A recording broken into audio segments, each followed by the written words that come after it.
الحمدللہ وکفا وسلام علی عبادہ الذین اصطفى یا ربی لک الحمد کما ینبغی لجلال وجهک الکریم وعظیم سلطانک اللہم مغفرتک اوسع من ذنوبی ورحمتک ارجع عندی من عملی رب اشرح لی صدری ویسر لی امری واحلل عقدۃ من لسانی یفقهوا قولی واجعل لی وزیرا من اہلی اللہم فقہنا فی الدین رب زدنی علما اللهم إنا نسألك علما نافعا رزقا طيبا وعملا متقبلا اللهم انفعني بما علمتني وعلمني ما ينفعني وزدني علما اللهم أرنا الحق حقا وارزقنا اتباعه وأرنا الباطل باطلا وارزقنا اجتنابه آمین ثم آمین۔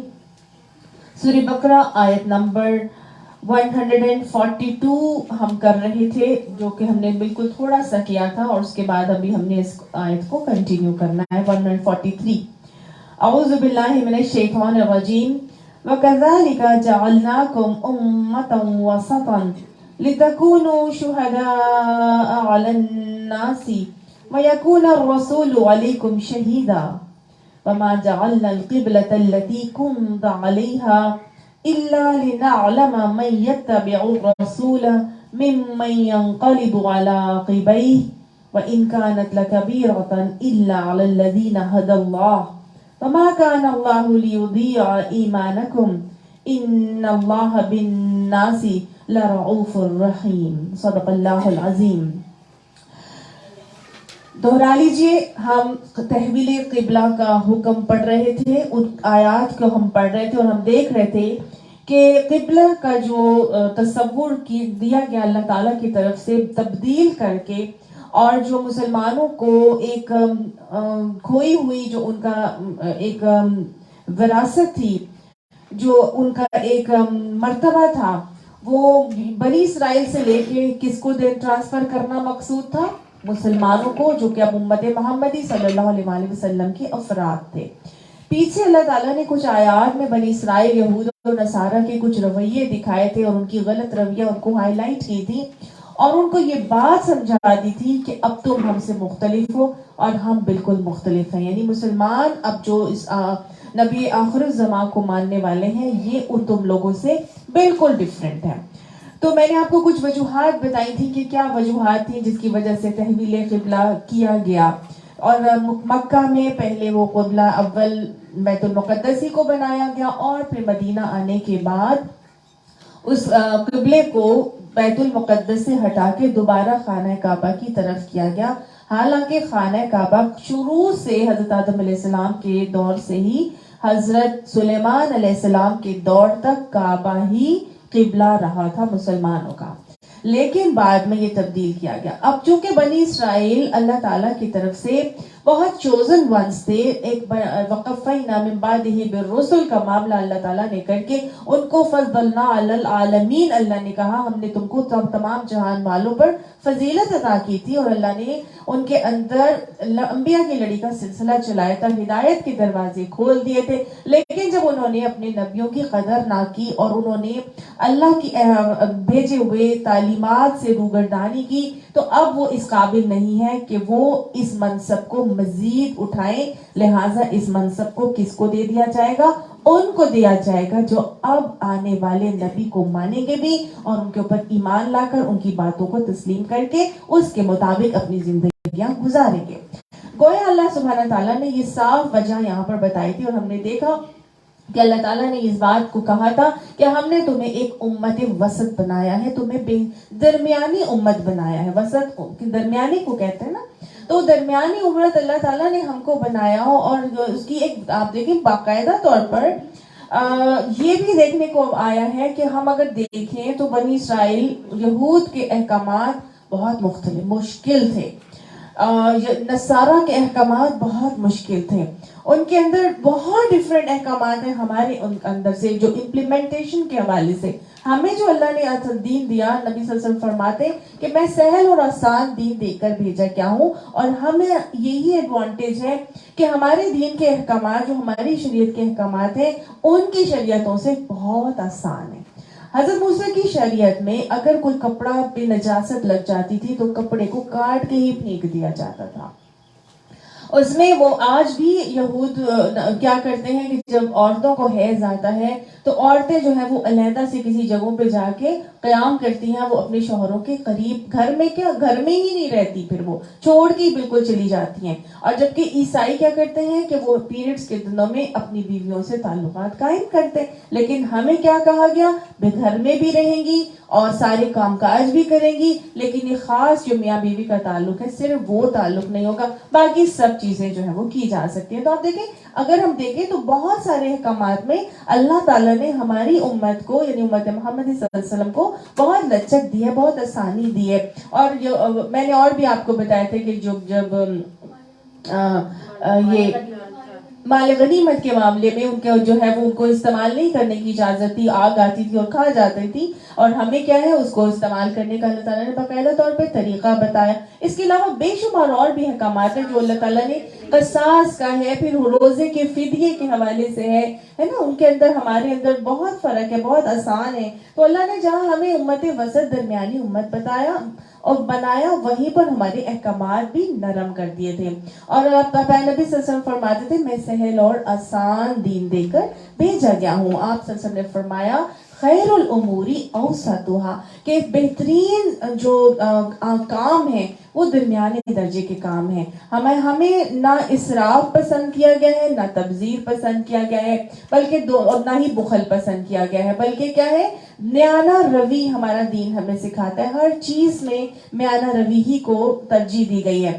تو اللہ تعالیٰ نے کہا کہ دیکھو تمہیں میں نے ایک ایسا بہترین دین دیا ہے, بہترین امت بنایا ہے, اور تمہیں اس لیے بھی بنایا تھا کہ تاکہ تم کیا کرو, تکونوا شہداء علی الناس, تم باقی تمام لوگوں کے اوپر گواہی دینے والے بنو. اور ہم نے دیکھا تھا کہ کس طرح ہماری امت دوسری امتوں پر گواہی دے گی, نہ صرف دنیا میں بلکہ آخرت میں بھی. میں نے آپ کو وہ حدیث سنائی تھی کہ حضرت نوح علیہ السلام کی قوم کے اوپر کس طرح سے جو ہے وہ گواہی دینے والی امت محمدی صلی اللہ علیہ وسلم کا معاملہ ہوگا.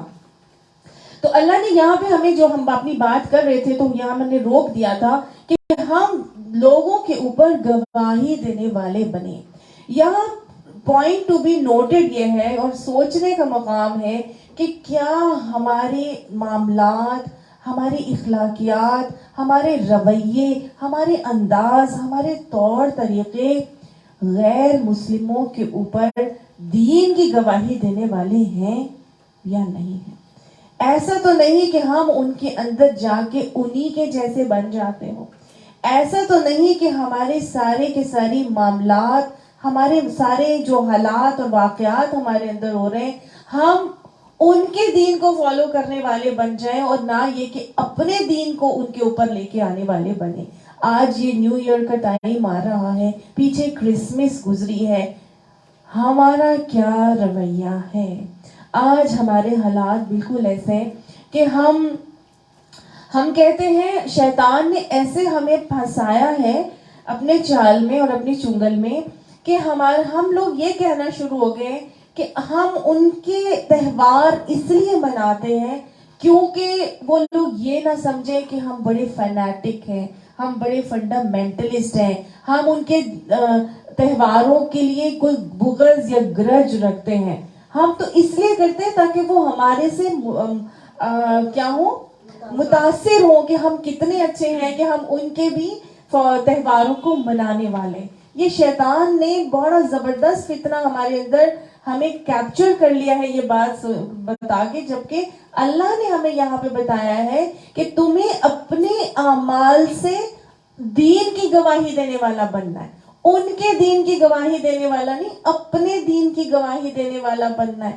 ہمارے ہر عمل کیسا ہوگا جس میں ہمارا دین اوپر آ رہا ہو. اگر ہم ان کی چیزوں کو فالو کرنے والے بن جائیں گے, ان کے جیسا پہننا, اوڑھنا, کھانا پینا, خوشی غمی کے تہوار بتانے والے بن جائیں گے, تو پھر ہمارا وہی حال ہے کہ من تشبہ بقوم فہو منہم. آپ صلی اللہ علیہ وسلم نے فرمایا تھا کہ جو کسی قوم کی مشابہت کرے گا وہ انہی میں سے ہوگا. آج ہمیں کیا کرنا ہے؟ ہمیں تو اپنے دین کا گواہ بننا تھا. جب وہ ہماری عیدیں سیلیبریٹ نہیں کرتے، جب وہ ہمارے رمضان نہیں کے روزے نہیں رکھتے، جب وہ ہماری طرح کی قربانی حج نہیں کرتے، تو پھر ہم کیوں ان کی طرح کے تہوار منانے شروع ہو جاتے؟ ہمیں اپنے دین کا گواہ بننا ہے۔ اللہ نے بتایا ہے تمہیں تو بنایا ہی بہترین امت اس لیے تھا تاکہ تم شہداء علی الناس بنو۔ اللہ ہمیں اپنے دین کا گواہ بنائے۔ میں اور آپ قرآن پڑھانے والی خواتین ہیں، قرآن سے جڑنے والے لوگ ہیں، قرآن کلاسز میں آنے والے دین کے سیکھنے والے لوگ ہیں۔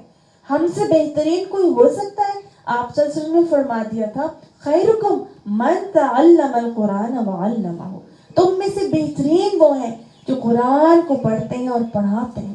ثم الحمدللہ، اللہ نے ہمیں لوگوں میں شامل رکھا ہے۔ تو پھر ہمارا ہر عمل ہم تو ایک رول ماڈل بن گئے، ہمارا تو ہر عمل لوگ فالو کرنے والے ہوں گے، ہم تو اپنے دین کے گواہ بننے والے لوگ ہیں۔ اللہ نے اگر ہمیں چنا ہے تو پھر اللہ تعالیٰ یہ کام بھی ہم سے لے کہ ہمیں اللہ تعالیٰ وہ بیکن ہاؤس بنا دے، وہ روشنی کے مینار بنا دے جن کو دیکھ کر لوگ اسلام کو پہچاننے والے بنے۔ اللہ ہمارے گھرانوں کو اس کام کے لیے چن لے، اللہ ہماری اولادوں کو دین کا علم بردار بنا دے، اللہ ہماری کوششیں اس کے حق میں قبول فرما لے، اللہ ہمارے گھروں کو، ہماری ذاتوں کو اسلام کے عکاس بنا دے، لوگ ہمارے گھروں کو دیکھ کر اسلام کو سیکھنے والے بن جائیں۔ اللہ کمیاں کوتاہیاں درگزر فرما دے اور اللہ تعالیٰ مزید نکھار دے، مزید آسانیاں پیدا فرما دے، مزید ساتھی آسان فرما دے، مزید لوگ اور ایسے ہمیں عطا فرما دے جن کے ساتھ مل کر اس دین پر چلنا ہمارے لیے آسان ہو جائے اور ہم اس دین کے گواہ بن جائیں، چاہے اکیلے ہوں چاہے محفل میں ہوں، چاہے تنہائی ہو چاہے ہجوم ہو، چاہے پاکستان ہو چاہے پاکستان سے باہر ہو، اللہ ہمیں ہمارے اسلام کا گواہ بنا دے، اللہ ہمارے بچوں سے بھی یہ کام لے لے۔ وَمَا جَعَلْنَا الْقِبْلَةَ الَّتِي كُنْتَ عَلَيْهَا، اور نہیں بنایا تھا ہم نے اس قبلے کو تمہارے اوپر، یعنی کہ ہم نے اس قبلے کو جس کی طرف تم نماز پڑھتے ہو رخ کر کے، اس قبلے کو تو ہم نے صرف کس لیے بنایا تھا؟ إِلَّا لِنَعْلَمَ مَن يَتَّبِعُ الرَّسُولَ، اس لیے بنایا تھا سوائے اس کے کہ ہم جان لیں کہ کون رسول کی پیروی کرتا ہے، مِمَّن يَنْقَلِبُ عَلَىٰ عَقِبَيْهِ، اور کون ایسا ہے کہ جو الٹا ہی پھر جاتا ہے، اپنی ایڑیوں پر ہی پھر جاتا ہے۔ ایک وجہ تو اللہ تعالیٰ نے گویا یہاں پر بتا دی کہ یہ جو قبلہ ہم نے پہلے مقرر کیا تھا نا بیت المقدس، اور اس کے بعد ہم نے یہ خانہ کعبہ کی طرف رخ کیا، اس کو رخ کرنے اور رخ پھیرنے کے لیے کی وجہ بتا دی کہ صرف یہ تھی کہ یہ قبلہ ہم نے صرف اس لیے بنایا تھا کہ یہ دیکھنا چاہتا تھا میں کہ کون اللہ پرست ہے اور کون کعبہ پرست ہے۔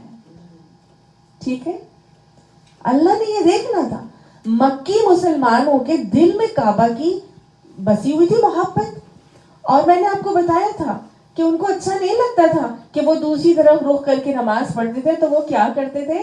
اپنے آپ کو اس طرح کھڑا کرتے تھے کہ بیچ میں کعبہ آ جاتا تھا، اللہ کا بھی حکم مان لیا اور کعبے کا بھی معاملہ کر لیا۔ لیکن جب دوسری طرف چلے گئے تو اب تو معاملہ بالکل الگ تھا، لیکن انہوں نے اپنا خود سے رخ نہیں بدلا تھا، خود سے رخ تبدیل نہیں کیا تھا، جبکہ دل میں بہت تھا کہ اللہ کعبے ہی کو قبلہ بنا دے۔ ٹھیک ہے، نبی صلی اللہ علیہ وسلم بار بار اللہ تعالیٰ کی طرف چہرہ اوپر کر کے اور دعا مانگا کرتے تھے، ان کے دل کی یہ بڑی خواہش تھی، صحابہ کرام کی بھی خواہش تھی، اللہ کے گھر کی تقدیس اور عزت اور احترام اور جلال اور مرتبہ ہی بڑھائے، لیکن اللہ تعالیٰ نے دیکھنا تھا کہ کون ایسا ہے جو اللہ کے نبی کی اطاعت کر کے چلتا ہے اور کون وہ ہے جو اپنے دل کی سن کے چلتا ہے۔ آج ہم کیا کہتے ہیں؟ ہمارا دل نہیں چاہتا، ہم یہ نہیں کہتے کہ اللہ کے رسول کا یہ طریقہ تھا، ہم یہ نہیں کہتے کہ اللہ کا یہ حکم ہے لہٰذا سمعنا واطعنا کرنا ہے، جہاں جو مرضی ہو، کیا ان کے دل سے زیادہ کوئی اور کے دل میں چاہت ہوگی خانہ کعبہ کے لیے؟ نہیں ہوگی نا. لیکن اللہ نے دیکھنا تھا کہ کون رسول کی پیروی کر کے چلتا ہے. تو مجھے اور آپ کو بھی کیا کرنا ہے؟ کوئی حکم جتنا مرضی مشکل لگ رہا ہو، کیوں ماننا ہے؟ کیونکہ اللہ کا حکم ہے اور نبی کا طریقہ ہے، لہٰذا ہم نے وہ حکم کی اطاعت کرنی ہے. تو اللہ نے کہا کہ دیکھو یہ اب کیا، وَإِن كَانَتْ لَكَبِيرَةً إِلَّا عَلَى الَّذِينَ هَدَى اللَّهُ، اور یہ البتہ بہت بڑی بات تھی ان لوگوں کے اوپر جو ایمان لے کر آئے تھے، لیکن ان کے لیے مشکل نہیں ہوئی. وَإِن كَانَتْ لَكَبِيرَةً، یعنی کہ یہ جو قبلے کا پھر جانا تھا یہ بہت مشکل کام تھا، بہت بڑی بات تھی کہ ایک طرف رخ کر لیا اور پھر دوسری طرف جو حکم آیا تو انہوں نے آل ٹوگیدر 180 ڈگریز کا اینگل چینج کر لیا، این نماز کی حالت میں کر لیا. یا دوسری روایت ہمیں یہ ملتی ہے کہ رات کو سوتے وقت نبی صلی اللہ علیہ وسلم کو یہ خواب آیا تھا اور آپ صلی اللہ علیہ وسلم نے فجر کی نماز دوسرے رخ پر پڑھائی تھی. واللہ عالم، جو بھی معاملہ تھا کسی نے چوں چرا بھی نہ کی، فوراً اطاعت رسول صلی اللہ علیہ وآلہ وسلم کا ایسا نمونہ قائم ہوا کہ دنیا نے، زمین آسمان نے اس کی مثال کبھی نہیں دیکھی. ڈسپلن کا ایسا خوبصورت انداز اور نمونہ ہوا کہ جیسے ہی نبی صلی اللہ علیہ وآلہ وسلم نے رخ پھیرا، تمام کے تمام صحابہ کرام بغیر چوں چرا کیے نبی صلی اللہ علیہ وسلم کی اطاعت پہ جو ہے وہ قائم ہو گئے. یہ مشکل کس کے لیے نہیں تھا؟ الا علی الذین ھدی اللہ، صرف ان لوگوں کے لیے مشکل نہیں تھا جو اللہ کی ہدایت سے فیضیاب تھے. اللہ ہمیں ہدایت یافتہ لوگوں میں شامل فرما لے کہ رب کا جو حکم جب جہاں جیسے جس وقت ہم پڑھیں وہ ہمارے لیے مشکل نہ رہے اور اس پر عمل کرنا ہمارے لیے آسان ہو جائے. اللہم اہدنا الصراط المستقیم. جب بھی نماز پڑھتے ہیں یہ دعا مانگتے ہیں تو بار بار بے شک مانگا کریں کہ اللہ ہمیں انگلی پکڑ کے سیدھے راستے کی ہدایت عطا فرما کے ہمیں ہدایت یافتہ لوگوں میں شامل فرما دے. وما کان اللہ لیضیع ایمانکم، اور نہیں تھا اللہ واسطے یہ کہ وہ ضائع کر دے ایمان تمہارے.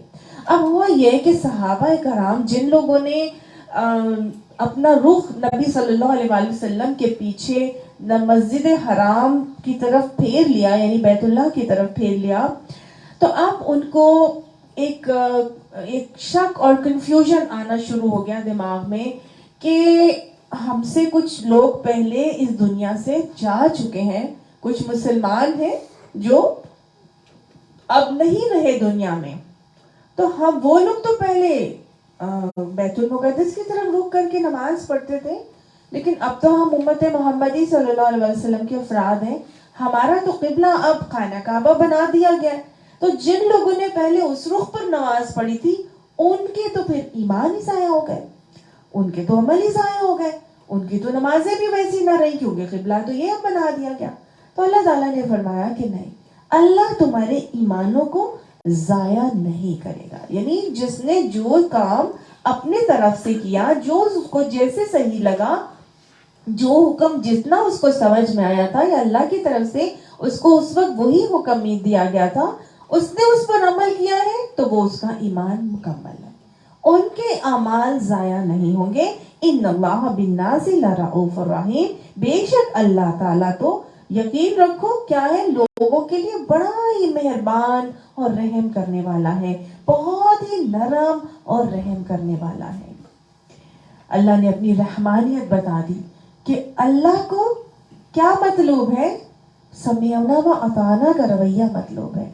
اللہ کو کیا مطلوب ہے، کس طرح رسول کی اتباع اور پیروی کی جا رہی ہے، جو حکم جب جہاں آ رہا ہے بغیر چوں چرا کیے، بغیر پوسٹ پونمنٹ اینڈ ڈیلے کے. وَإِذْ قَالَ لَهُ رَبُّهُ أَسْلِمْ قَالَ أَسْلَمْتُ لِرَبِّ الْعَالَمِينَ کا رویہ یہ اللہ کو مطلوب ہے. اگر ویسے عمل ہو رہا ہے تو یاد رکھو کمی کوتاہی کجی چھوٹی موٹی وہ اللہ تعالیٰ رؤوف بھی ہے، رحیم بھی ہے، وہ معاف کر دینے والا ہے. سمجھ آ گئی؟ تو اللہ نے بار بار یہ چیز بتائی ہے. قد نرا، اب اگلی وجہ بتائی جا رہی ہے تحویل قبلہ کے حکم کی کہ کیوں میں نے یہ چینج کیا قبلہ. قد یقیناً نرا، ہم دیکھ رہے تھے تقلب وجہ کا فی السمائی، آسمان کی طرف تیرے چہرے کا بار بار پلٹنا. یعنی نبی صلی اللہ علیہ وآلہ وسلم بار بار آسمان کی طرف دیکھ کے ان کی خواہش یہ ہوتی تھی کہ اے اللہ تو قبلے کو خانہ کعبہ ہی بنا دے. وہ بول نہیں رہے لیکن دل کی خواہش، تو اللہ تو دلوں کی ایک ایک وسوسوں اندر اٹھنے والے وسوسے سے بھی واقف ہے. لہٰذا اللہ تعالیٰ نے نبی صلی اللہ علیہ وآلہ وسلم کی خواہش کا احترام کیا اور اللہ نے کیا کہا، ہم تمہارے چہرے کا بار بار آسمان کی طرف پلٹ کے جانا دیکھ رہے تھے. ایک اور اصول اور سمجھ میں آ رہا ہے کہ دعا مانگتے وقت آسمان کی طرف نگاہ اٹھانا ایک فطری بات ہے. اللہ تو ہماری شہرک سے زیادہ قریب ہے، لیکن ایک احساس ہوتا ہے کہ اللہ کی رحمت ہمیں ہر طرف ڈھانپے ہوئے ہے. اللہ کی رحمت ہر طرف چھائی ہوئی ہے. اللہ کی رحمت پوری آسمانوں کی وسعت سے بھی زیادہ ہے نا. وسعت علی کل شیء، اللہ کی رحمت بہت زیادہ وسیع ہے. تو بالکل ایسا ہے کہ جیسے مرغی اپنے پر پھیلاتی ہے اور چوں چوں کرتے سارے چوزے اس کے نیچے آ کے کتنا سیکیورڈ فیل کرتے ہیں. بالکل ہم کیا ہیں، ہم بھی اللہ کی مخلوق ہیں، اللہ کا کنبہ ہے، اور ہمیں بھی سیکیورٹی فیل ہوتی ہے جب ہم اپنی نگاہ اوپر اٹھاتے ہیں، ہے نا. معلوم ہے کہ شہرک سے زیادہ اللہ میرے قریب ہے، ہمارے اندر بیٹھا ہوا ہے، ہمارے دل میں اٹھنے والے وسوسوں کو سن رہا ہے، دل جانتا ہے. لیکن اللہ نے کیا بتایا، اس رویے سے ہمیں سمجھا دیا کہ اگر ہم کہ انسان کی فطری بات ہے کہ وہ اوپر کی طرف نگاہ اٹھاتا ہے کہ جیسے رب اوپر ہے نا. اور اللہ تعالیٰ تو ویسے بھی عرش، اللہ کا عرش 7ویں آسمان پر ہے. اور اللہ حدیث آتی ہے کہ اللہ سبحانہ تعالیٰ تہجد کے وقت پہلے آسمان پر اترتے ہیں، گویا اوپر سے نیچے آتے ہیں. ٹھیک ہے نا. تو اس میں کوئی مذائقہ نہیں ہے کہ ہم دعا مانگتے وقت اپنا چہرہ اوپر کی جانب کر لیں، تو اس میں کوئی مذائقہ بھی نہیں ہے. جی اللہ کے نبی صلی اللہ علیہ وسلم کے لیے تھی. نہیں، نماز کے وقت تو ہمیں کرنا ہی نہیں، کیونکہ نماز کے وقت تو صلو کما رأیتمونی اصلی کا حکم ہے نا. نبی صلی اللہ علیہ وسلم نے کیا فرمائے، نماز ایسے پڑھو کہ جیسے تم مجھے نماز پڑھتے ہوئے دیکھتے ہو. تو نبی صلی اللہ علیہ وسلم کا نماز پڑھنے کا انداز کیا تھا کہ آپ نے خاص طور سے نماز کے دوران آنکھیں بند نہ کرنے کا حکم دیا، اور خاص طور سے نگاہوں کو مرکوز رکھنے کا حکم دیا کہ سجدے کی جگہ پر نگاہیں مرکوز رکھنی چاہیے. ٹھیک ہے نا. تو اس قنوت کی صلاۃ کا جب حکم آیا تو آپ صلی اللہ علیہ وسلم نے نماز کے دوران ہلنا جلنا بھی منع کر دیا تھا. ساکن ہو کر نگاہیں بالکل قبلے کی طرف سجدے کی جگہ پر مرکوز رکھنی ہے. لیکن جب رکوع کیا جاتا ہے تو نگاہیں کہاں جاتی ہیں، انگوٹھوں کی طرف، پاؤں کے انگوٹھوں پر. باقی سارا وقت آپ کی نگاہیں کہاں ہوں گی، سجدے کی جگہ پر. تو یہ تو نبی صلی اللہ علیہ وسلم نے بتا دیا نماز کے دوران. لیکن دعا کے دوران جو ہے وہ کہاں پہ، میں دعا کے دوران کی بات کر رہی ہوں اس میں. ٹھیک ہے. اب اللہ تعالیٰ نے کیا فرمایا، نبی صلی اللہ علیہ وسلم کی خواہش کا احترام کر کے اللہ تعالیٰ فرماتے ہیں فَلَنُوَلِّيَنَّكَ، بس البتہ ہم پھیر دیں گے تجھ کو قبلتاً، قبلے کو، ترضاہا، جس پہ تو راضی ہے. یعنی ہم تیرا رخ اسی قبلے کی طرف پھیر دیتے ہیں جس قبلے سے تو راضی ہے، یا جس قبلے کو تو اے نبی صلی اللہ علیہ وسلم پسند کرتا ہے. اللہ سبحانہ تعالیٰ نے فوراً فرمایا کہ دیکھو ہم تمہیں اسی قبلے کی طرف پھیر دیتے ہیں جس کو تم پسند کرتے ہو. فولی، بس حکم دے دیا گیا، پھر جاؤ، بس پھر جاؤ، پھیر دو وجہ کا، چہرے کو تمہارے، شطر المسجد الحرامی، مسجد حرام کی طرف. یہ اللہ کی طرف سے حکم آ گیا کہ اپنے چہروں کو کیا کرو, اب مسجد حرام کی طرف پھیر دو, کیونکہ یہ وہ رخ ہے, یہ وہ قبلہ ہے جس کو تم پسند کرتے ہو, لہٰذا ہم تمہیں اسی قبلے کی طرف پھیر رہے ہیں جس قبلے کو تم پسند کرتے ہو. اپنا رخ مسجد حرام کی طرف پھیر لو. وَحَيْثُ مَا كُنْتُمْ, اور جہاں بھی ہو تم, فَوَلُّوا وُجُوهَكُمْ شَطْرَهُ, بس اپنے چہروں کو اسی کی طرف پھیر دیا کرو.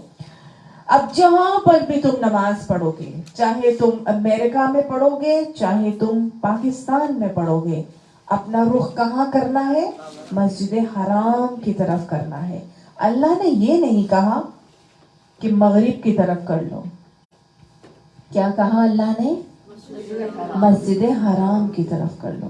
اللہ کو معلوم تھا کہ دنیا گول ہے, کوئی امریکہ میں رہے گا تو کوئی پاکستان میں رہے گا, جو پاکستان میں رہے گا ان کے لیے مغرب ہوگا مسجد حرام, اور جو امریکہ جائے گا اس کے لیے مشرق ہوگا مسجد حرام کا رخ. سمجھ آئی؟ آپ وہاں جا کے یہ نہیں کہیں گے مغرب کس طرف ہے, سورج کس طرف غروب ہوتا ہے, میں نے اسی طرف کعبہ کے اندر رک کر کے نماز پڑھنی ہے. نو, کعبہ ادھر جا کے دوسرے رخ پر ہوگا, کسی جگہ پہ جا کے نارتھ کی طرف ہوگا, کسی جگہ پہ جا کے ساؤتھ کی طرف ہوگا. ٹھیک ہے, تو لہٰذا اللہ تعالیٰ نے کیا کہا, جہاں پر بھی تم ہو اپنے رخ کو پھیر دو کعبے کی طرف, اور وہ کعبہ کون سا ہے؟ مسجد الحرام. ٹھیک ہے, فَوَلِّ وَجْهَكَ شَطْرَ الْمَسْجِدِ الْحَرَامِ حَيْثُ مَا كُنْتُمْ فَوَلُّوا وُجُوهَكُمْ شَطْرَهُ, جہاں پر بھی تم ہو اپنے چہروں کو اسی کی جانب موڑ دیا کرو. سمجھ آ گیا؟ تو لہٰذا اس بات کو مد نظر رکھ لیں, یاد رکھ لیں کہ اسی لیے اللہ تعالیٰ نے کہا تھا نا, وَلِلَّهِ الْمَشْرِقُ وَالْمَغْرِبُ, اللہ کے لیے مشرق بھی ہے مغرب بھی ہے. کسی کے لیے وہ مشرق کا رخ ہوگا, کسی کے لیے وہ مغرب کا رخ ہوگا. لہٰذا ہمارے لیے قبلہ ایک اتحاد امت کا ایک مظہر بنا دیا گیا جس کی طرف تمام لوگ رخ کر کے اپنی نماز ادا کرتے ہیں. اللہ نے کہا اپنے رخ کو کیا کرو, مسجد حرام کی طرف پھیر دیا کرو. وَإِنَّ الَّذِينَ أُوتُوا الْكِتَابَ, اور بے شک وہ لوگ جن کو کتاب دی گئی تھی, یعنی اہل کتاب کے بارے میں بات کی جا رہی ہے, لَيَعْلَمُونَ أَنَّهُ الْحَقُّ مِنْ رَبِّهِمْ, البتہ وہ سب جانتے ہیں یہ کہ یہ جو بات بتائی گئی ہے یہ حق ہے ان کے رب کی طرف سے. یہی بات سچ ہے جو بات اب ان کو بتائی گئی ہے نا, کیونکہ سب کو معلوم تھا کہ قبلہ اول کیا تھا, خانہ کعبہ تھا. حضرت سلیمان علیہ السلام تک یہ قبلہ خانہ کعبہ ہی رہا تھا. اس کے بعد انہوں نے بیت المقدس بنایا تھا.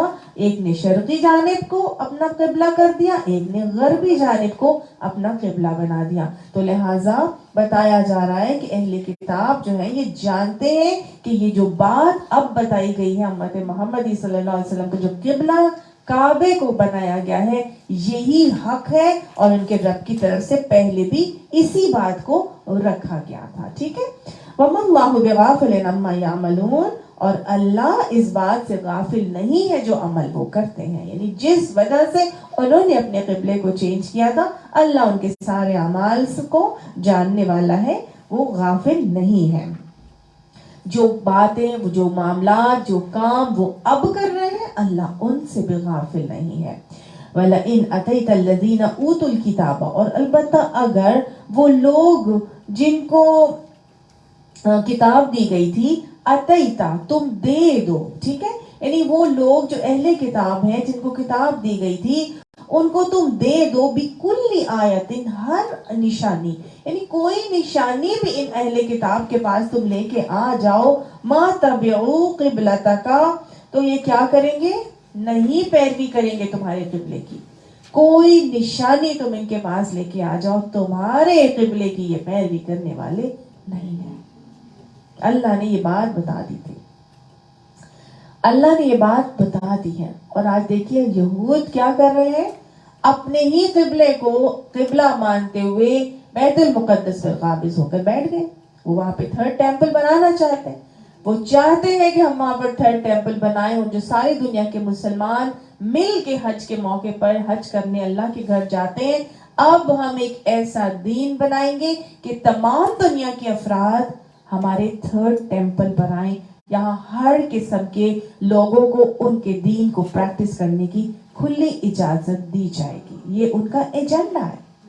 وہ ہمارے کعبے کو اپنا قبلہ نہیں مانیں گے. اللہ نے بتا دیا ہے وہ تمہارے قبلے کی کبھی پیروی نہیں کریں گے. وما انت بتابع قبلتهم, اور تم بھی ان کے قبلے کی پیروی نہیں کرو گے. لکم دینکم ولی دین, تمہارے لیے تمہارا دین ہے, ان کے لیے ان کا دین. چھوڑ دو ان کے دین پر, ان کو جو کرنا چاہتے ہیں, جیسا کرنے والے ہیں اور جیسا کرنے کی پلاننگ کر رہے ہیں, ان کے دین کو ان کے حال پر چھوڑ دو. ان لوگوں کو ان کے دین پر چھوڑ دو, اس لیے کہ وہ تمہارے قبلے کی کبھی پیروی نہیں کریں گے. تو جب وہ ہمارے قبلے کی پیروی نہیں کریں گے تو ہم کیوں ان کے قبلوں کی پیروی کرنا شروع ہو جاتے ہیں؟ ہم کیوں ان کی چیزوں کی اطاعت, فالو اور کاپی کرنا شروع ہو جاتے ہیں؟ اس لیے کہ ہم ان سے امپریسڈ ہیں, اس لیے کہ ہم ان سے کنونسڈ ہیں, اس لیے کہ وہ سپر پاورز ہیں, اس لیے کہ وہ دنیا کو کنٹرول کر رہے ہیں. ہمیں تو لگتا ہے کہ سارا کرنے والی ذاتیں ہی وہ ہیں. اگر ہم نہیں ان کے ساتھ اپنے بنا کے رکھیں گے تو ہم تو بیٹھ جائیں گے. ہمارے پاکستان کا کیا ہوگا؟ ہم کھائیں گے کہاں سے؟ ہمیں فنڈز کہاں سے ملیں گے؟ ایسا ہی ہے کہ نہیں؟ وہ تو فرسٹ ورلڈ کنٹریز ہیں, وہ لوگ تو ساری اکانومی کو کنٹرول کر رہے ہیں. وہ جیسے کہتے ہیں وہ ٹھیک ہی ہوگا. ہمارے تو ایمان اتنے کمزور ہو گئے, ہم ان کے قبلوں کو مانتے ہیں, ان کی باتوں کو تسلیم کرتے ہیں, ان کی پالیسیز کو مانتے ہیں, ان کی چیزوں کو صحیح سمجھتے ہیں, ان کی جیسے کھانا پینا, اٹھنا بیٹھنا, خوشی غمی, تہوار, پڑھائی, ہماری ایون بزنس, ہر چیز ان کی ہی جیسی ہوتی جا رہی ہے. آہستہ آہستہ ہماری نسل ان کی ایک ایک چیز کو فالو کرتی چلی جا رہی ہے. وہ جو گیپ تھا نا, وہ جو ایک ہیزیٹیشن تھی مسلمانوں کو اور غیر مسلموں کے ساتھ, آج ہماری نوجوان نسل کے اندر ختم کر دی گئی ہے. آگے سے کہتے ہیں پھر کیا ہو گیا؟ ٹالرنس ہونی چاہیے, ان کو ایکسیپٹ کرنا چاہیے, وہ لوگ بھی انسان ہیں, ہے کہ نہیں؟ نان مسلمز وہ لوگ کیا ہیں؟ انسان ہیں, ان کے ساتھ اچھی طرح سے کرنا چاہیے. ہاں کسی بھی اس سے ہو, کوئی قادیانی ہوتا ہے, کوئی عیسائی ہے, کوئی یہودی ہے, اللہ نے تو صاف صاف بولا ہے مسلمان ان کی طرح نہیں ہو سکتے, ہمیں ان کی طرح نہیں ہونا ہے. آج ہمیں خود بھی اس بارے میں سوچنا ہے, عمل کرنا ہے, آگے بھی اس بات کو لے کے چلنا ہے, محتاط ہونا ہے. اللہ ہمیں اس کی توفیق عطا فرمائے, ہماری آنکھیں کھولے. کہاں کہاں سے ہم ان کے شکنجوں میں پھنسے ہوئے ہیں, ہم جکڑے ہوئے ہیں. ہر وقت زبان پہ ذکر الہی کو جاری رکھا کریں, اللہ سے دعا مانگا کریں, اس سے مدد مانگا کریں. ایسے کنفیوژن والے آج کل حالات ہیں, کوئی پتہ نہیں ہے صحیح کیا ہے یا غلط کیا ہے. ہدایت دینا اللہ کا کام ہے, اللہ سے مانگیں گے وہ خود بخود ہمیں ایک فرقان عطا فرما دے گا. صحیح؟ وَمَن يَكْفُرْ بِالطَّاغُوتِ وَيُؤْمِن بِاللَّهِ, جو طاغوت سے انکار کر کے اللہ کو پکڑ لے گا, فَقَدِ اسْتَمْسَكَ بِالْعُرْوَةِ الْوُثْقَىٰ, اس نے بہت مضبوط سہارا تھام لیا. لَا انفِصَامَ لَهَا, وہ ٹوٹے گا نہیں کبھی بھی. ایسا کنڈا ہمارے ہاتھ میں آ جائے گا کہ توکل اللہ پر آ جائے گا, وہ توکل پھر ٹوٹے گا نہیں. اللہ ہمیں وہ توکل عطا فرما دے. وَمَا بَعْضُهُمْ بِتَابِعٍ قِبْلَةَ بَعْضٍ, اور ان میں سے تو ایک کچھ ایسے ہیں کہ آپس میں ہی ایک دوسرے کے قبلے کو نہیں مانتے. وہ تو ایسے ہیں کہ آپس میں ہی اپنے قبلے میں پھٹے ہوئے ہیں, ایک دوسرے کی قبلے کی پیروی نہیں کرتی. کیا تھا وہ جب بتائی تھی میں نے بھی آپ کو؟ یس, ویری گڈ. ایک مغربی گوشے کو قبلہ مانتے ہیں اور ایک مشرقی گوشے کو قبلہ مانتے ہیں. اللہ نے کہا وہ تو آپس میں بھی ایک دوسرے کو قبلے کو نہیں پیروی کرتے, وہ لوگ تو آپس میں بھی ایک نہیں ہے, تم کہاں ان کے ساتھ مل رہے ہو. وَإِنْ اتَّبَعْتَ أَهْوَاءَهُمْ مِنْ بَعْدِ مَا جَاءَكَ مِنَ الْعِلْمِ, اور البتہ اگر پیروی کی تم نے ان کی خواہشات کی اس کے بعد کہ تمہارے پاس اب علم آ چکا ہے, تو إِنَّكَ إِذًا لَمِنَ الظَّالِمِينَ, تو بے شک تم کیا ہو جاؤ گے؟ ظالموں میں سے. اللہ نے مجھے اور آپ کو بتا دیا ہے کہ اب اس علم کے آ جانے کے بعد اگر تم نے ان کی خواہشات کی پیروی کی تو پھر تمہارا شمار کس میں ہوگا؟ ظالموں میں ہوگا. اللہ ہمیں اپنے دین کو کانفیڈنٹلی اون کرنے کی توفیق عطا فرمائے. دل سے بولا کریں رضیت باللہ ربن. میرے ساتھ پڑھیں رضیت باللہ ربن وبالاسلام دینا وبمحمد رسولا نبیا. میں دل کی پورے وثوق سے, پورے رضامندی سے اس بات کو بولتی ہوں کہ اللہ میرا رب ہے, اسلام میرا دین ہے, اور محمد صلی اللہ علیہ وآلہ وسلم ہمارے نبی ہیں. پوری دل کی رضامندی سے اسلام کو اون کریں, کہیں بھی ہچکچائے نہیں, کہیں بھی نیچے نہ ہو کہ شاید اسلام کچھ ہمیں نیچے لے جائے گا یا اسلام جو ہے وہ ہمیں ان کے آگے سر جھکانے والا بنا دے گا. نو, کانفیڈنٹلی اون کریں. جن لوگوں نے اسلام کو کانفیڈنٹلی اون کیا تھا وہ کہاں سے کہاں پہنچے تھے. صحابہ کرام عرب سے نکل کے عجم میں, اور پھر اس کے بعد تابعین اور تبع تابعین کہاں پہنچے. آدھی سے زیادہ دنیا انہوں نے آکیوپائی کر لی, مسلم ورلڈ بن گئی, اسپین تک اسلام چلا گیا تھا, ہے کہ نہیں. کہاں کہاں اسلام پہنچا تھا. پوری ہماری یہ جو ہمالیہ کے پہاڑ ہیں, پاکستان, انڈیا اور پورا یہ قازقستان, یہاں سے اتنا مسلمان کہ حد نہیں. امریکہ تو بہت بعد میں ڈسکور کیا گیا تھا. پورے آٹومن امپائر کہاں تک پھیلی تھی, ان لوگوں سے ہی پھیلی تھی جنہوں نے اسلام کو کانفیڈنٹلی اون کیا تھا. جنہوں نے اسلام کو کانفیڈنٹلی اون نہیں کیا تھا وہ سب دنیا سے چلے گئے, ان کو کوئی یاد نہیں رکھتا, وہ سب افسانہ ہائے پاری نہ ہو گئے. کوئی نہ دنیا میں ان کو پوچھتا ہے نہ ان کی کوئی پہچان ہے. لیکن جنہوں نے اسلام کو اون کر کے آگے بڑھے تھے, اللہ تعالیٰ پھر ان لوگوں کو ان کا ذکر خیر بعد تک آنے والی نسلوں میں جاری رکھتا ہے.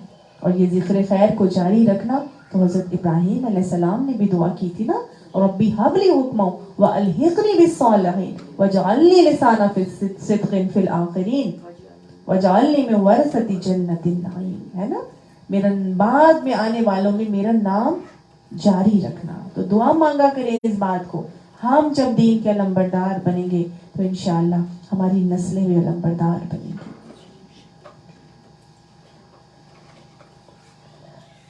الذین آتیناہم الکتاب, وہ لوگ جن کو یہ کتاب اب دی گئی ہے, یعرفونہ, وہ پہچانتے ہیں اس کو, کما یعرفون ابناءہم, جیسے کہ وہ اپنے بیٹوں کو پہچانتے ہیں. یعنی کہ جن کو یہ کتاب دی گئی ہے وہ اس الکتاب یا قرآن کو ایسے پہچانتے ہیں جیسے کہ اپنے بیٹوں کو پہچانتے ہیں. انسان اپنی اولاد کو بہت آسانی سے پہچان لیتا ہے. اتنے سارے بچے کھڑے کیے گئے اور مائیں کھڑی کی گئیں, اور ماؤں کی آنکھوں پہ پٹیاں باندھ دی گئیں. یہ ایکسپیریمنٹ کیا گیا, اور بہت سارے بچے کھڑے کیے گئے, اور ماں جو تھی, مائیں ایک ایک کر کے ان بچوں کو ٹٹولتی گئیں اور اپنے بچوں کو جا کے نکال کے سائڈ پہ لے کے آتی گئیں. اور ان دی اینڈ وہ 10 میں سے 10 کے 10 اپنی ماں کے ساتھ ہی تھے. سمجھ آئی؟ تو پٹی آنکھوں پہ بندی بھی ہوں تو پھر بھی مائیں اپنی اولادوں کو پہچان لیتی ہیں.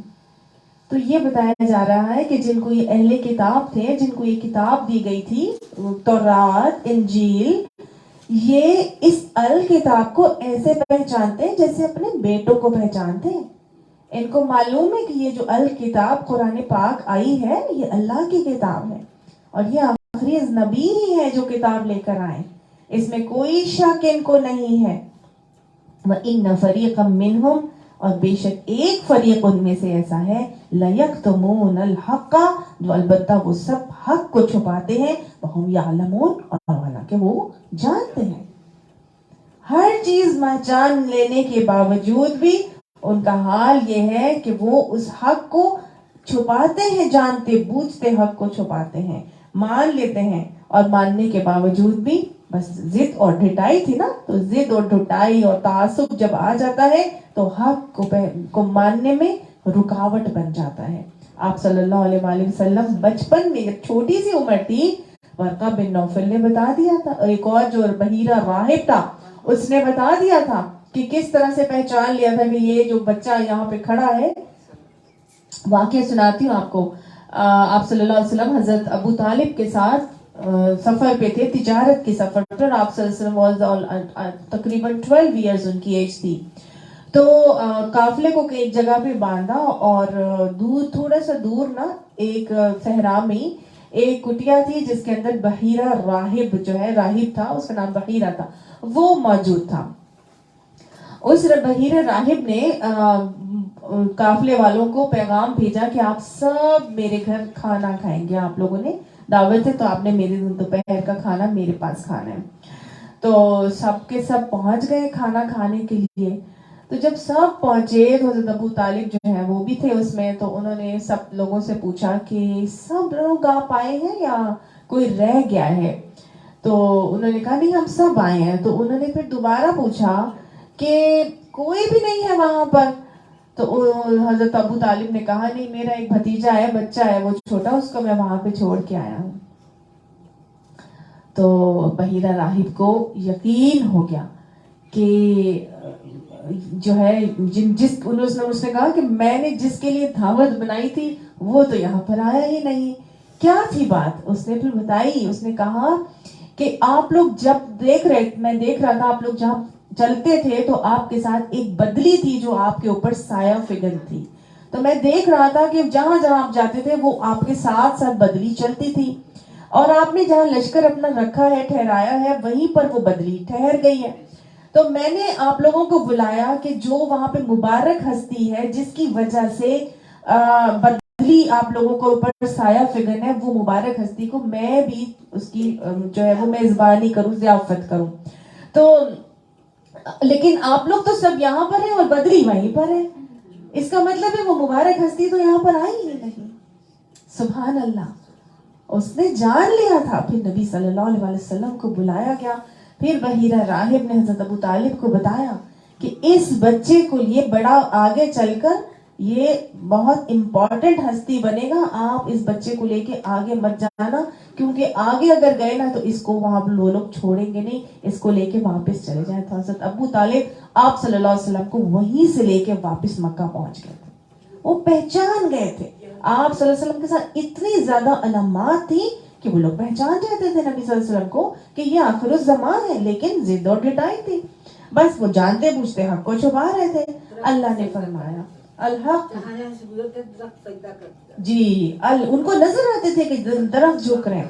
الحق حق ہے, یہ خاص حق ہے من ربی کا, تیرے رب کی طرف سے. فلا تکونن من الممترین, بس تم شک کرنے والوں میں سے مت ہو جانا, یعنی کہ تم کسی شک میں مت پڑنا. یہ چیز جو بتائی جا رہی ہے, یہ دی جا رہی ہے, یہ الکتاب جو تمہیں نبی صلی اللہ علیہ وسلم کے ذریعے پہنچائی جا رہی ہے, یہ حتمی ہے, یہ حق ہے, یہ اللہ کی کتاب ہے, قطعی امر حق ہے. اس کے بارے میں کسی شک میں مت پڑ جانا. شک اگر دلوں میں آ جاتا ہے تو ایمان کے راستے میں رکاوٹ بن جاتا ہے. لہذا شک کو ہمیشہ اپنے اندر سے نکال دینے کا حکم ہے. دوسری مرتبہ آج اللہ تعالیٰ نے ہمیں کہہ دیا ہے کہ تم شک کرنے والوں میں مت ہونا. پہلا شک نکالنے کو کب کہا تھا؟ سٹارٹنگ میں اللہ تعالیٰ نے کہا تھا کہ ذالک الکتاب لا ریب فیہ, یہ وہ کتاب ہے جس کے اندر کوئی شک نہیں ہے. ٹھیک ہے, تو شک اپنے اندر سے نکال دینا ہے. بچے بن کر قرآن کو اپنی انگلی پکڑاتے. جیسے ایک نرسری کا بچہ اسکول میں جاتا ہے تو اس کے دماغ پہ کچھ نہیں لکھا ہوتا. ٹیچر بتاتی ہے کہ یہ یلو کلر ہے تو وہ یلو کو یلو کہتا ہے. ٹیچر بتاتی ہے یہ بلیک ہے تو وہ بلیک کو بلیک کہتا ہے. اور ٹیچر کی بات تو پتھر پہ لکیر بن جاتی ہے بچے کے لیے, کیونکہ وہ کھلی وائٹ سلیٹ ہوتا ہے. جو اس کو بتایا جاتا ہے وہ اس کو اپنے دماغوں میں بٹھا لیتا ہے. تو اب ہمارے تو دماغ اور دل وہ تو بھری ہوئی سلیٹوں کے ساتھ ہے. ہم نے اپنے شکوں کو بھی نکالنا ہے, اپنے اندر سے عقیدوں کو بھی نکالنا ہے جو غلط ہے, وہ جو شرک اور بدعات اور وہ رسوم و رواج اور غلط عقائد اور جو ہمارے پریویل کر رہی ہیں چیزیں معاشرے کے اندر, ہمیں ان کو نکالنا ہے, اپنی سلیٹوں کو صاف کرنا ہے. ہمیں بڑی محنت کی ضرورت ہے. قرآن کلاس میں آنے سے پہلے میں آپ کو یہ کہوں گی کہ اللہم اہدنا الصراط المستقیم کی دعا پڑھ کے آیا کریں, ٹھیک ہے؟ اور جب بھی قرآن آپ کو کوئی گائیڈنس دیتا ہے, کوئی ڈو بتاتا ہے, یا کسی بات میں سمجھ میں آ جاتی ہے کہ یہ حکم ہے اللہ تعالیٰ کی طرف سے, تو میں جو کر رہی تھی میں اس پہ قائم نہیں رہوں گی, بلکہ یہ سوچ لوں گی کہ میں غلط ہو سکتی ہوں, میرے عقیدے غلط ہو سکتے ہیں, میرے رویے غلط ہو سکتے ہیں, میری جو ہے وہ معاملات غلط ہو سکتے ہیں, میرے طور طریقے غلط ہو سکتے ہیں, لیکن جو قرآن سکھا رہا ہے وہ الحق ہے, اللہ کی طرف سے ہے, یہ غلط نہیں ہو سکتا. شک نکال دینا ہے. آج وہ شک بھی آتا ہے نا کہ اگر اس پہ عمل کر لیا تو میرا فائدہ ہاتھ سے چلا جائے گا, دنیا کا کوئی نقصان ہو جائے گا. ہر قسم کا شک نکال کے بچے بن کر اپنی انگلیاں قرآن کو پکڑانا ہے, ٹھیک ہے؟ اللہ ہمیں اس کی توفیق عطا فرمائے. قرآن کے احکامات کے اوپر برائی کی نقصان کو نہیں جانتا وہ برائی سے بچ نہیں سکتا, اور جو شخص نیکی کی بھلائی کو نہیں جانتا وہ نیکی کرنے پر قادر نہیں ہو سکتا, ٹھیک ہے؟ تو ہمیں قرآن پڑھ کر برائیوں کے نقصانات بھی پتہ چلیں گے اور نیکیوں کی فائدے بھی پتہ چلیں گے. نیکیوں کے فائدے پتہ چلیں گے تو نیکی پر قادر ہوں گے انشاءاللہ. اللہ سے اسی وقت مانگا کریں. دنیا میں ہر انسان کے لیے کوئی نہ کوئی کام آسان ہوتا ہے, اور ایک انسان کے لیے کچھ کام جو ہے وہ کرنا بہت ہی اس کے لیے اپیلنگ ہوتے ہیں یا اس کے لیے آسان ہوتے ہیں, اور وہ وہی کرتا چلا جاتا ہے. مثال کے طور پر کسی کے لیے پڑھنا آسان ہوتا ہے تو وہ کہتا ہے مجھے تو کتاب پڑھنا مشکل ہی نہیں لگتا, وہ کتابیں پڑھ کے ڈاکٹرز بن جاتے ہیں. کسی کے لیے وہ یہ اسپیچ کا اور اوزار کا کام آسان ہوتا ہے, بچپن سے ہی وہ بچے ان چیزوں میں لگے ہوتے ہیں, and they really like doing that, اور وہ بڑے ہو کر کیا بن جاتے ہیں؟ ویری گڈ, وہ انجینئرنگ میں چلے جاتے ہیں. کوئی بچے جو ہوتے ہیں وہ پینسلز اتنے زبردست قسم سے پکڑتے ہیں کہ ان کو یہ ڈرائنگز اتنی اچھی ہوتی ہیں وہ آرٹسٹ بن جاتے ہیں, ہے نا؟ کسی کو کھانا پکانا اتنا اچھا لگتا ہے, اس کا شوق ہوتا ہے اور وہ کوکنگ میں چلا جاتا ہے. ہوتا ہے کہ نہیں ہوتا؟ کسی کے لیے تسبیحات کرنا بڑا آسان ہوتا ہے, وہ زبان سے ذکر الہی اور وہ وظیفے اور فلانا اور پتہ نہیں کیا کیا وہ وظیفے, مطلب اس کی یہ زندگی کا ایک ہی کام ہوتا ہے, وظیفے ہی وظیفے, سارا دن وظیفے. اب یہ صبح اٹھی یہ, دوپہر کو یہ, رات کو یہ, شام کو یہ, مطلب وظیفے. ان کے لیے وہ کام کرنا مشکل ہی نہیں ہوتا ہے نا. آپ نے اپنی زندگی میں ایسے لوگ دیکھے ہوں گے. کوئی جو ہے وہ تبلیغ پہ نکل جاتا ہے, اس نے اپنا کام تبلیغ پہ, اس کو سیر کرنے کا شوق, وہ تبلیغ پہ نکل جاتا ہے, وہ تبلیغی جماعت میں چلے جاتے ہیں, ان کو اللہ کی راہ میں نکل جاتے ہیں, ہے نا. کوئی جو ہے وہ پہاڑ سر کرنے کا شوق ہوتا ہے, وہ چھوٹی چھوٹی عمروں میں پہاڑوں کی طرف گئے ہوئے ہوتے ہیں اور وہیں پر جاتے ہیں اور پھر وہیں پہ وہ بیچارے مر کھپ بھی جاتے ہیں, ہے نا. ہر انسان کے لیے ایک رخ ہے جس کی طرف وہ رخ کرتا ہے. اللہ نے بتایا مجھے اور آپ نے کیا دیکھنا ہے, ہماری ڈائریکشن کس طرف ہے, ہمارے لیے کون سا کام آسان ہے, کون سا کام ہے جو میرے لیے آسان ہے, وہ میں کرتی ہوں تو میں تھکتی نہیں ہوں. سمجھ لیجیے گا وہ کام کرنے کے لیے اللہ تعالیٰ نے آپ کو بنایا ہے, ٹھیک ہے, اس کام کے لیے آپ بنائے گئے ہیں. لیکن مومن وہ کیا کرتا ہے, یونی ڈائریکشنل نہیں ہوتا, وہ صرف ایک کام نہیں کرتا.